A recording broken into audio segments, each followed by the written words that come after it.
Baik, pada kesempatan ini saya akan mempresentasikan atau menjawab soal-soal tes. Sebelumnya, perkenalkan, nama saya Apiau, NIM 2210417815 dari kelas E F1. Mata kuliah Manajemen Operasi. Dosen yang mengampunya ialah Ibu Putri Febriana Sari, PSE MSE. Baik, di sini saya langsung akan menjawab. Jelaskan definisi manajemen operasi.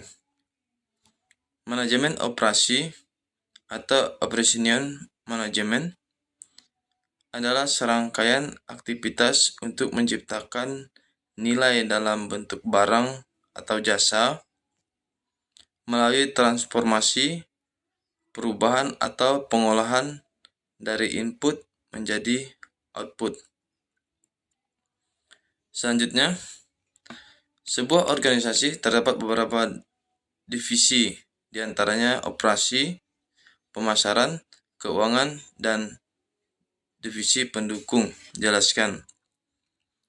Divisi operasi ialah bertugas mengatur seluruh sumber daya yang dimiliki perusahaan. Sumber daya tersebut berupa bahan baku, pekerja, mesin, dan perlengkapan lainnya, dan memastikan seluruh proses produksi berjalan efisien dan efektif. Pemasaran ialah kegiatan merencanakan, mengarahkan, dan mengawasi seluruh aktivitas pemasaran produk perusahaan. Selain menghindari risiko, tujuan manajemen keuangan adalah untuk memaksimalkan keuntungan perusahaan dengan cara menerapkan perencanaan dana yang matang. Untuk selanjutnya, jelaskan perbedaan perusahaan manufaktur dan jasa.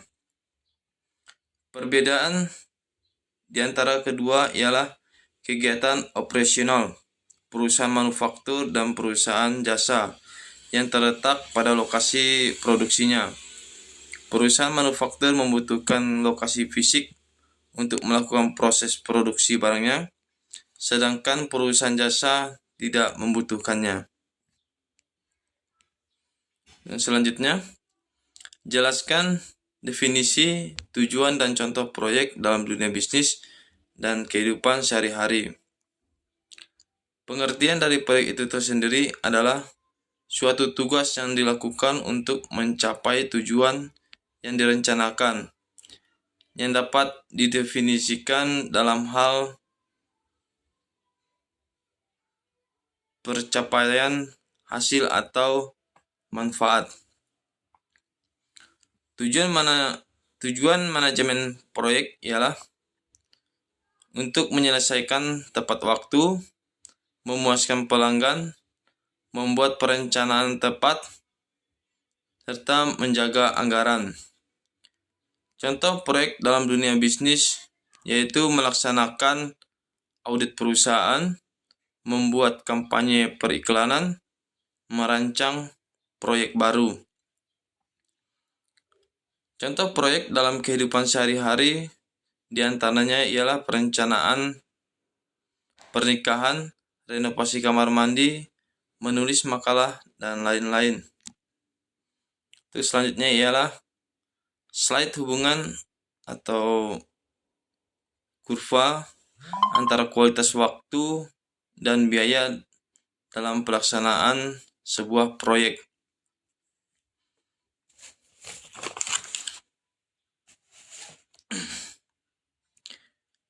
Kualitas adalah gambaran suatu proyek seperti apa bentuknya dan seperti apa hasilnya, dan bagaimana ketahanan fungsi dan manfaatnya.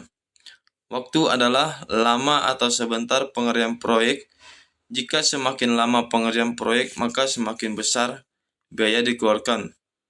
Begitu pula sebaliknya, Jika sebentar pengerjaannya, maka biaya pun yang dikeluarkan sedikit. Biaya adalah lama atau sebentar pengerjaan suatu proyek atau bahan yang dipilih.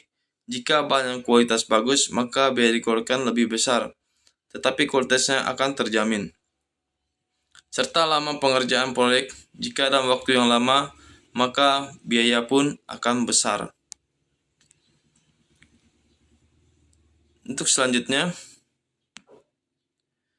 ialah kurva project life scale.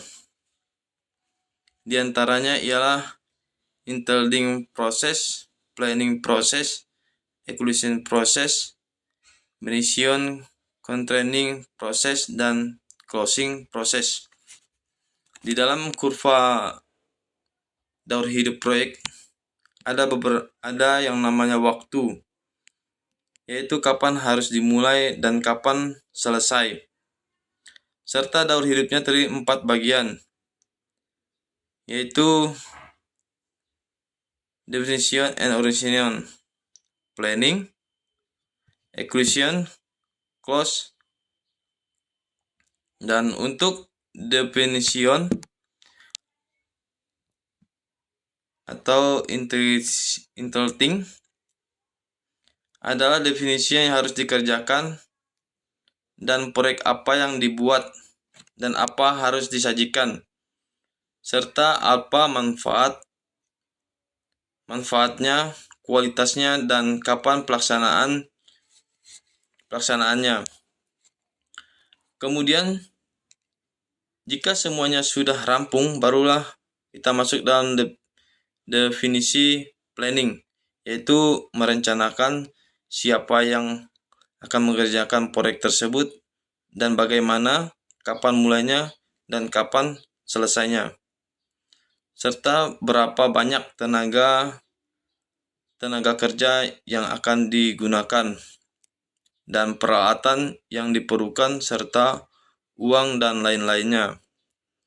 Setelah itu kita masuk dalam fase eksekusi atau executing, yaitu waktu pengerjaannya dan apa-apa yang harus dikerjakan. Di fase inilah membutuhkan waktu paling lama, karena inti dari aktivitas sebuah proyek yaitu di dalam fase ini. Dan di tahap terakhir yaitu ada close, di mana semua pekerja yaitu untuk menyelesaikan pekerjaannya, yaitu finishing. Jika manajer sudah mengatakan pekerjaan itu selesai, maka aktivitas pengerjaan proyek tersebut pun dihentikan. Untuk selanjutnya, di sini terdiri 8 dimensi dalam manajemen kualitas, yaitu yang pertama perform, fitur, reliability, conformance, durability, serviceability, ethics, profit, quality. Sedangkan perform atau kinerja merupakan dimensi kualitas yang berkaitan dengan karakteristik utama suatu proyek. Contohnya seperti televisi. Nah, untuk selanjutnya yaitu fitur. Ialah merupakan karakteristik pendukung atau pelengkap dari karakteristik utama suatu produk. Misalnya produk kendaraan. Fitur-fitur pendukung yang diharapkan oleh konsumen adalah seperti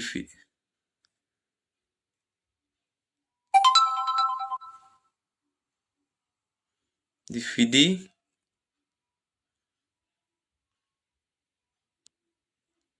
dan CD player. Nah, untuk selanjutnya ialah reliability atau kehandalan. Ialah dimensi kualitas yang berhubungan dengan kemungkinan sebuah produk dapat bekerja secara memuaskan pada waktu dan kondisi tertentu. Yang selanjutnya ialah konforman atau kesesuaian. Ialah kinerja dan kualitas produk dengan standar yang diinginkan. Pada dasarnya setiap produk memiliki standar ataupun spesifikasi yang telah ditentukan. Yang kelima ialah durability atau ketahanan. Ialah berkaitan dengan ketahanan suatu produk hingga harus diganti. Ketahanan ini bisa diukur dengan umur atau waktu daya tahan suatu produk. Sedangkan untuk serviceability atau service adalah kemudahan layanan untuk memperbaiki jika dibutuhkan.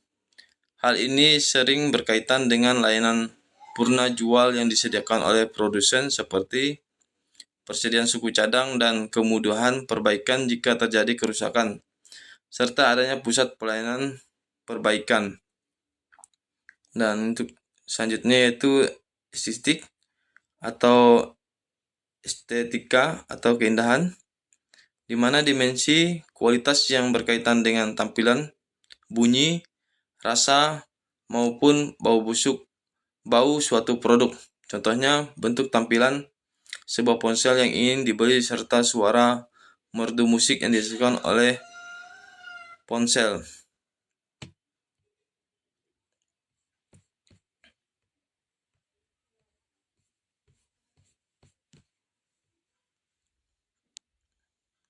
Untuk selanjutnya ialah definisi biaya kualitas, di mana di sini terdiri 4 bagian, yaitu biaya pencegahan, biaya penilaian, biaya kegagalan internal, dan biaya kegagalan eksternal. Sedangkan biaya pencegahan yaitu untuk mencegah kualitas yang buruk terhadap produk atau jasa yang dihasilkan.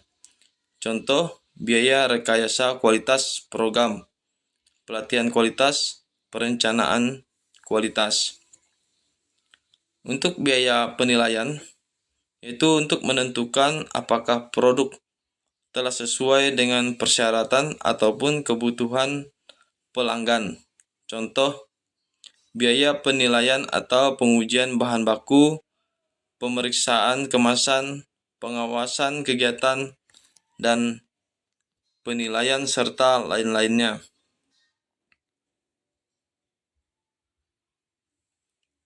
Untuk biaya kegagalan internal terjadi karena produk atau jasa yang dihasilkan tidak sesuai dengan spesifikasi atau kebutuhan pelanggan.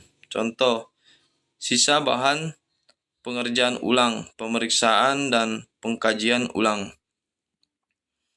Yang terakhir ialah biaya kegagalan eksternal.